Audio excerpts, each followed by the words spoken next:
আসসালামু আলাইকুম সুপ্রিয় শিক্ষার্থীবৃন্দ, আশা করি আপনারা সবাই ভালো আছেন। আজকে আমরা XY পদ অবসান পদ্ধতির এর দুইটি প্রশ্ন সমাধান করব ইনশাল্লাহ। তো তোমাদের যদি পরীক্ষা চলে আসে যে কোন একটা সমীকরণ দেওয়া আছে এবং XY পদ অবসান করে রূপান্তরিত সমীকরণ নির্ণয় করো, তখন তোমরা নিজেরাই পারবে এই দুইটা নিয়মটা শিখলে এই দুইটি সমীকরণের প্রশ্ন সমাধান যদি বুঝতে পারো। তো আমি এখন XY পদ অবসান পদ্ধতির মাধ্যমে এই দুইটা সমীকরণ আমরা সমাধান করব। তো প্রথমে আমি এই সমীকরণটা সমাধান করি। নন মেজর 21 সাল এবং মেজর 23 সালে চলে আসছে। তো আমি এখন খাতার মাধ্যমে করাবো, এটা জাস্ট নিয়মটা মনে রাখবে। তো সলিউশন,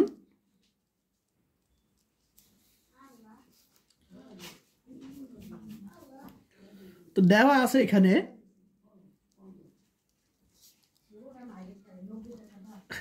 দেওয়া আছে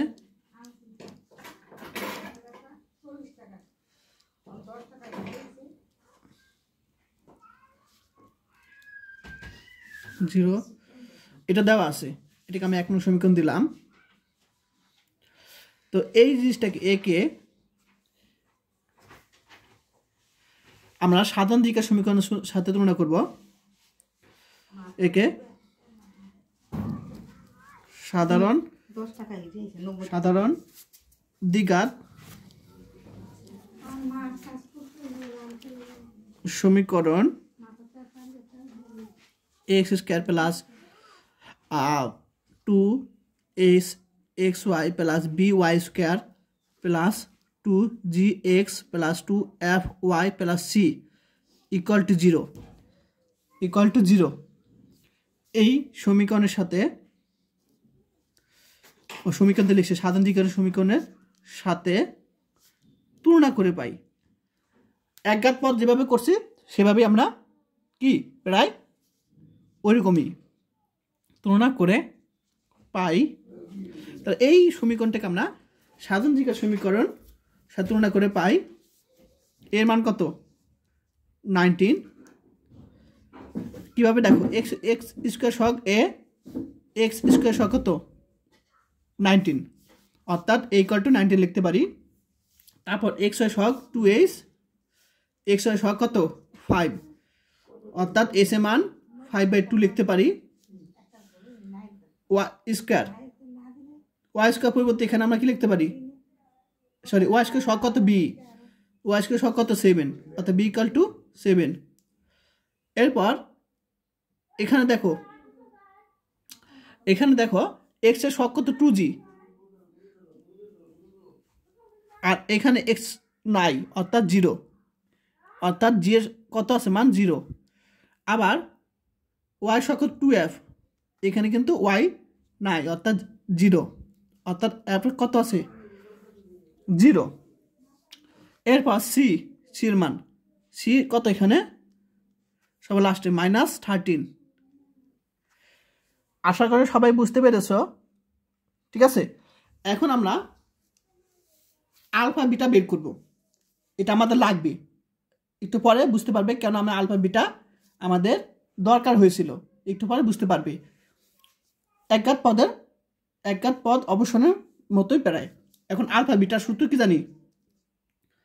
যে আলফার সূত্র হলো তোমার যে আলফা বিটার সূত্র তোমরা হয়তো জানো অনেকেই, তারপর তোমাদের আমি লিখে দিই FS BG AB minus AC square, ঠিক আছে।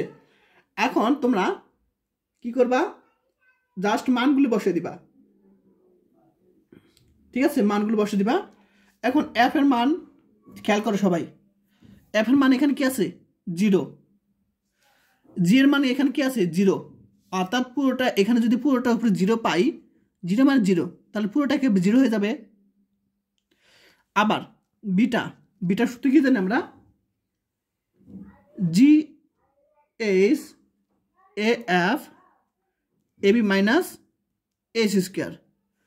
আচ্ছা, এখন দেখো g এর মান 0, f এর মান 0, অর্থাৎ পুরোটা 0 হয়ে যাবে, অর্থাৎ জিরো, উপরে জিরো মানে কি পুরোটা জিরো হয়ে যাবে এখানে।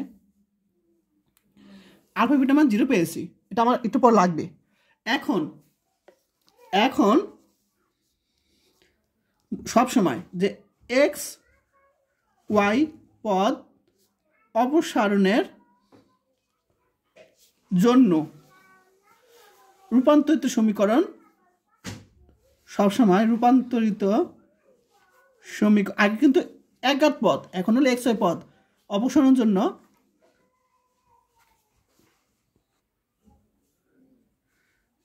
সমীকরণ, তাহলে এক্স ওয়াই পদ অপসারণের জন্য রূপান্তর সমীকরণ, এখানে লিখবো দড়ি এক্স ওয়াই পদ অপসারণের জন্য রূপান্তর সমীকরণ A one X square plus B one Y square minus C one. এটা সবসময় আমরা ধরবো সবসময়, ঠিক আছে। এখন এস যেখানে এটা আমার সমীকরণ 1, এটা 2 ধরবো, যেখানে সি ওয়ান, ঠিক আছে, যেখানে সি ওয়ান সূত্র হলো আলফা জি, যেখানে সি ওয়ান সূত্র কি alpha G plus beta F plus C. এটা আমি তোমাদের একগাতে বুঝেছিলাম। আচ্ছা, তাহলে আমরা জি এর মান 0, এফ এর মান 0, তাহলে আমরা এখানে সি থাকবে। আচ্ছা, সির মান কত আমরা পেয়েছিলাম? -13 পেয়েছিলাম, -13, এটা মান 0, এটা মান 0, সির মান আমরা এখানে কত -13 পেয়েছিলাম। তাহলে 2 নং হতে পাই a1 x square plus b1 y square minus c1 এর মান কত -13, অর্থাৎ আমরা কত পাই 13 পাই। এটাকে আমরা 3 নং সমীকরণ দিলাম। এখন আমরা a1 b1 এর মান আমরা জানি না, এখন a1 b1 এর মান আমরা বের করতে হবে, তারপর বসায় দিলে শেষ। তাহলে আমরা এখানে 3 নং কি পাই a1 x square plus b1 y square equal two 13, আমরা এটা পাই। এখন একটা সূত্র আছে, অপরিবর্তকের সূত্র, ঠিক আছে, এটা আমি একটু পরে তোমাদের পরবর্তী ক্লাসে বুঝাবো। তারপর তোমাদের একটু দেখিয়ে দিই বই থেকে, এটা প্রমাণ করাবো যে অপরিবর্তকের সূত্র এ যেটা a1 plus b1 equal to a plus b, ঠিক আছে। এই যে অপরিবর্তক উপপাদ্য বা সূত্র বা অসূত্র, এবং এই সূত্র a1 b1 minus s1 whole square equal to ab minus s square, ঠিক আছে। এই দুইটা সূত্র এখন ইউজ করবো আমরা। তো এখানে লিখব যে এখন এই যে অপরিবর্তক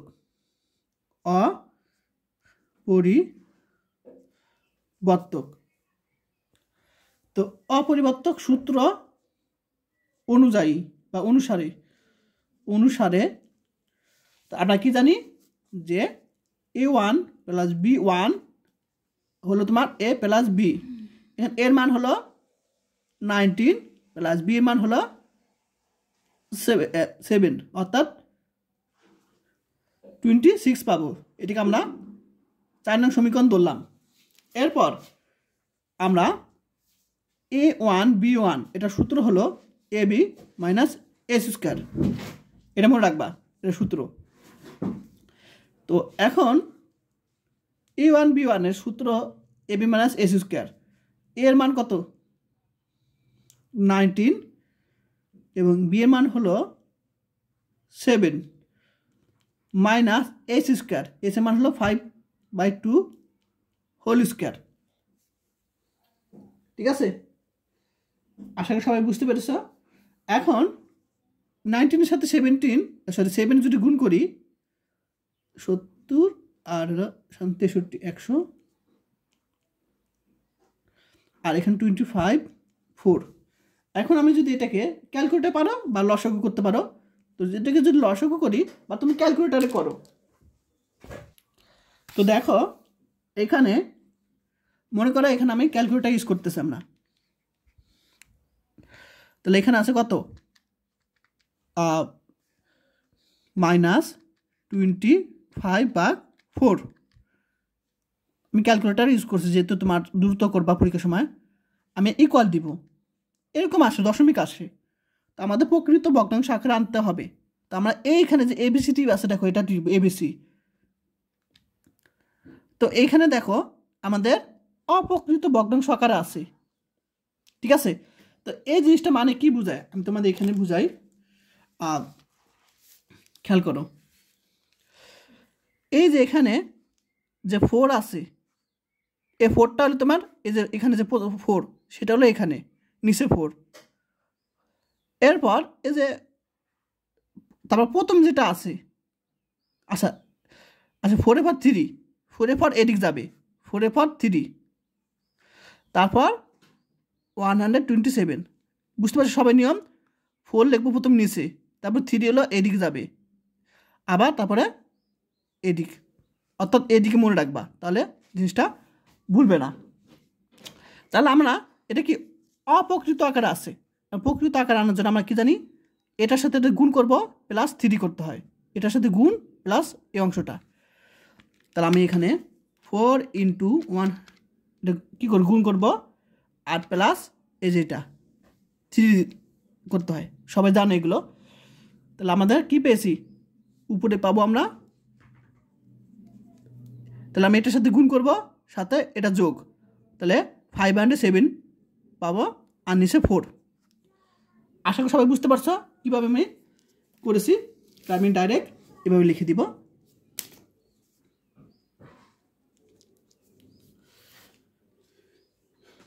ঠিক আছে, আচ্ছা এখন আমরা মান নির্ণয়ের সূত্র জানি, a - b, এটা বিপরীতটা লাগবে, f1 + b1, এটা বিপরীতটা আমাদের লাগবে। এর বিপরীত কি, a1 - b1। এখন এটা সূত্র আমরা জানি মান নির্ণয়ের, যে a - b হোল স্কয়ার সূত্র কি, a + b whole square -4ab, এটা আমরা সূত্র জানি। এখন আমাদের আচ্ছা এটা আমি পরবর্তীতে ইউজ করি। এটা কত, এটা মান হলো কত পেয়েছিলাম, এটা মান আমার 26 পেয়েছিলাম, হোল স্কয়ার -4, এবির মান কত বেশি। এখন আমি যদি এটা স্কোয়ার করি 26 উপরে স্কোয়ার, তাহলে আমরা এরকম পাবো 4 4 কাটা, এটা পাবো। অর্থাৎ আমরা এটা থেকে এটা বিয়োগ করলে কী পাবো, -5 7, আমরা এত পাই। ঠিক আছে, এখন আমাদের লাগবে a1 - b1 লাগবে, স্কোয়ারটা এপাশে নিয়ে যাব। অতএব আমরা যদি এটা স্কোয়ার এপাশে নিয়ে আসি, তাহলে আমরা কি পাবো, a1 b1। এখন এটা যদি স্কোয়ার এপাশে নিয়ে আসি, তাহলে রুট 169 কত হয়, 30 চলে আসে। ক্লিয়ার? আমি দেখো আমি একটু দেখে দিই এখানে। সাপোজ স্কোয়ার টেপাস নিয়ে আসলাম, রোড হয়ে যাবে, রোড মানে 30। ঠিক আছে, তাহলে আমাদের a1 - b1 এর মান 30 পাই। এটাকে আমরা সমীকরণ দিলাম, আর আগে কত 4 দিয়েছিলাম, আমরা এখানে 5 দিব। এখন 4 আর 5 যোগ করব একবার করে পাই। তাহলে এটার সাথে এটা যোগ করি, তাহলে a1 2a1, আর এটা কাটাকাটি যায় যোগ করলে, আর এটার সাথে এটা কত 27 থাকে যোগ করবো। তা আমি এখন যোগ করে পাই 2a1, আর ওই পাশে ডান পাশ যোগ করলে আমরা কি পাবো, 39। অর্থাৎ a1 এর মান কত, ক্লিয়ার? এখন আমরা 4 এবং 5 বিয়োগ করব, তাহলে এটা থেকে যদি এটা বিয়োগ করি আমাদের কি পাবো, 2b পাবো। তো তোমরা বিয়োগ করলে পারবে একই রকম সিম্পল জিনিস। জাস্ট এই পাশ আর এই পাশ আমি যদি বিয়োগ করি, অর্থাৎ 4 থেকে 5 যদি বিয়োগ করি, আমরা এই এ কাটাকাটি যাবে, এ মাইনাস এ কাটাকাটি যাবে, প্লাস b1 প্লাস b1, অর্থাৎ তখন প্লাস 2b1 থাকবে। আর আমরা বিয়োগ করছি প্রথমটা থেকে দ্বিতীয়টা, অর্থাৎ 27 মাইনাস 13।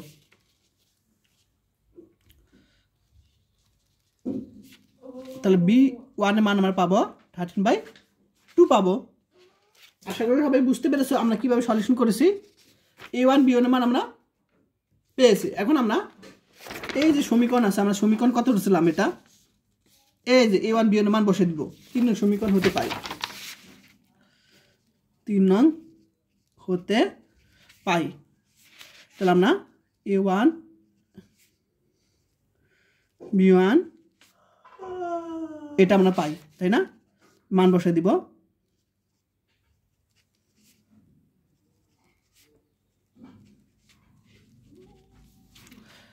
এখন লসগু করলে নিচে 2 থাকবে, 2 এর সাথে গুণ করলে আমরা 27। এখন প্রত্যেকটাকে আমরা 13 দ্বারা যদি ভাগ করি,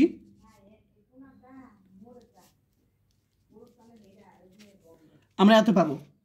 ঠিক আছে, ইহাই কি এখানে দেখো এক্স আর পদ আছে, এখানে কিন্তু এক্স আর ওয়াই পদ যুক্ত নাই।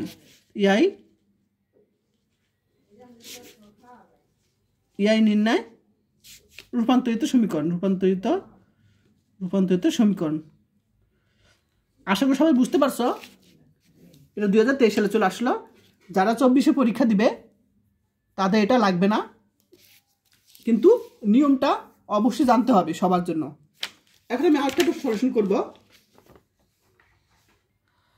এখন আমি 2 নম্বর প্রশ্ন সলিউশন করব। যেখানে একটা সমীকরণ দেওয়া আছে, এই সমীকরণ হতে এক্স ওয়াই, অর্থাৎ এক্স কি ওয়াই কি একঘাত পদ। আমি একটু আগে নিয়ম শিখেছি একঘাত পদ কীভাবে অপসারণ করতে হয়। তো এই সমীকরণ হতে একঘাত পদ অপসারণ করব এবং এক্স ওয়াই যুক্ত পদ অপসারণ করব। আমি 2টা নিয়মই আমি তোমাদের এর আগে বুঝিয়েছি। একঘাত পদ কীভাবে করতে হয়, এক্স ওয়াই পদ কীভাবে অপসারণ করে রূপান্তর সমীকরণ বের করতে হয়। তো আমি এখন 2টা নিয়ম এই সূত্রের মাধ্যমে কি ইউজ করব, এই সমীকরণের মাধ্যমে একঘাত পদ এবং এক্স ওয়াই যুক্ত পদ অপসারণ করে রূপান্তর সমীকরণ নির্ণয় করতে বলছে। সমাধান চলে যাব। তো প্রশ্নটি 14-17 সাল চলে আসছে। তো আমি প্রথমেই পদার্থ সমীকরণটা লিখব। তো পদার্থ সমীকরণটা লেখার পর আমি এই সমীকরণটাকে সাধারণ দিকের সমীকরণের সাথে তুলনা করব।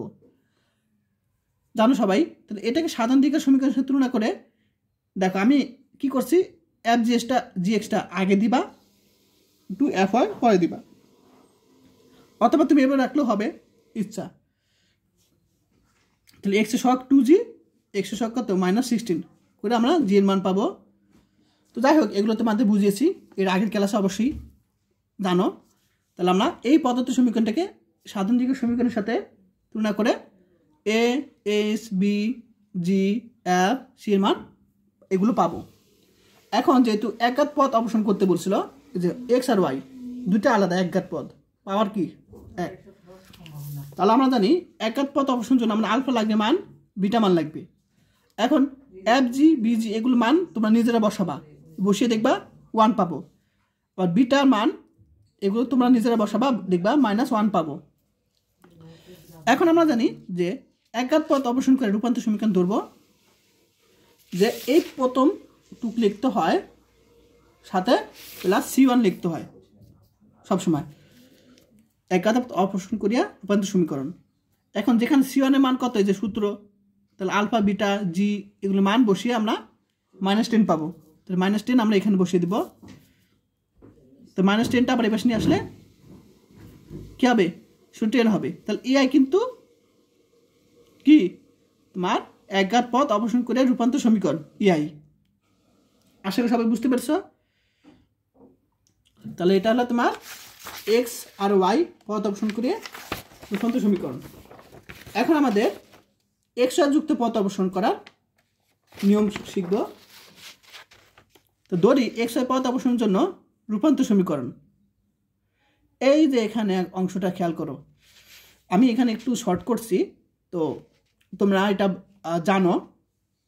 আচ্ছা, আমি তোমাদের একটু বিস্তারিত আলোচনা করবো এটা।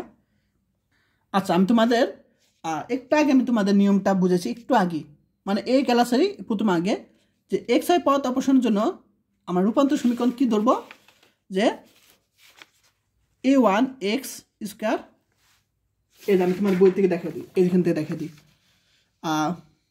কই যেন, এই যে এটা একটু আগে দেখা দিই, বুঝেছিলাম তোমাদের। এই যে এটা এক্স ওয়াই পথ অপসারণের জন্য a1 x square plus b1 y square equal two minus c1। ঠিক আছে, এখন মাইনাস c1, এখন c1 এর মানটা আমি একটু আগে বাইর করছি, দেখো একটু আগে বাইর করছি, তাহলে আমাদের দ্বিতীয়বার বাইর করতে হবে না, প্রথমবার তো বাইর করছি। দেখো c1 এর মানটা আমরা -10 পেয়েছি। ঠিক আছে, আচ্ছা -10, আর সূত্রে আছে -c1, তাহলে এখানে মাইনাস আর c1 এর মান কত, -10, অর্থাৎ 10 পাবো। তাহলে আমরা a1 x square plus b1 y square equal two 10 লিখতে পারি। এভাবেই কিন্তু এই যে 10টা চলে আসছে, তোমরা বলতে পারো 10 কীভাবে আসছে, এভাবে কিন্তু 10 চলে আসছে। ঠিক আছে, তাহলে আমাদের নিয়ম কি, -c1 এর মান বের করে আমরা এখানে বসিয়ে দিলেই দেখো 10 চলে আসে। এখন অপরিবর্তকের সূত্র অনুসারে কি জানি, a1 প্লাস b1 হলো a প্লাস b, মান বসে 10 পাবো, এ বি সূত্র বসে দিব, ক্যালকুলেশনকে -200 পাবো। তারপর a1 মাইনাস b1, ওই যে মাইনাসের সূত্র অনুসারে লিখতে পারি যে a plus b whole square minus 4ab, square টেপাস নিলে রোড টেপাস হয়ে গেলে স্কোয়ার। এটা কি বুঝলাম, আমি জাস্ট স্কোয়ার টেপাস নিয়ে ডাইরেক্ট করে ফেলছি। এখন এটা ক্যালকুলেশন করলে 10 উপর হোল স্কয়ার দিলে 104, এবির মান বসালাম, তাহলে আমি এখানে পাবো 30 পাবো। তো এটাকে আমরা 5 নং সমীকরণ দিলাম, এটাকে 6 নং দিলাম, তাহলে এটা 5 এবং 6 যোগ করব, তো যোগ করে আমরা 2a1 পাবো, এ পাশে আমরা যোগ করবো, এ পাশ আর এ পাশ যোগ করবো, এরকম পাবো, a1 এর মান 20 পাবো। আবার এই যে 5 থেকে 6 যদি বিয়োগ করি, তাহলে দেখো 5 থেকে 6 বিয়োগ করলে আমরা এখানে পাবো 2b1, আর যেহেতু এই পাশ আর এই পাশ বিয়োগ করতেছি, সরি এই যে এই পাশ আর এই পাশ বিয়োগ করতেছি, তাহলে -20 পাবো। তো b1 এর মান -10 পাবো। তাহলে a1 b1 এর মান আমরা এইখানে বসিয়ে দিব 4 নংয়ে, এখানে বসিয়ে দিব 4 নংয়ে। তাহলে a1 এর মান 20, b1 এর মান -10। তাহলে আমরা এখানে 10 দ্বারা যদি ভাগ করি, আমরা এরকম পাবো EI নির্ণয় রূপান্তর সমীকরণ। আশা করি সবাই বুঝতে পারছো, ক্লাসটা বুঝতে পারছো কিনা আমাকে কমেন্ট করে জানাও। আর যারা কোর্স করতে চাও তারা এই হোয়াটসঅ্যাপে আমাকে মেসেজ দিবে, আর যারা এখন আমার ইউটিউব চ্যানেলটি সাবস্ক্রাইব করে নাই তারা করে দিও।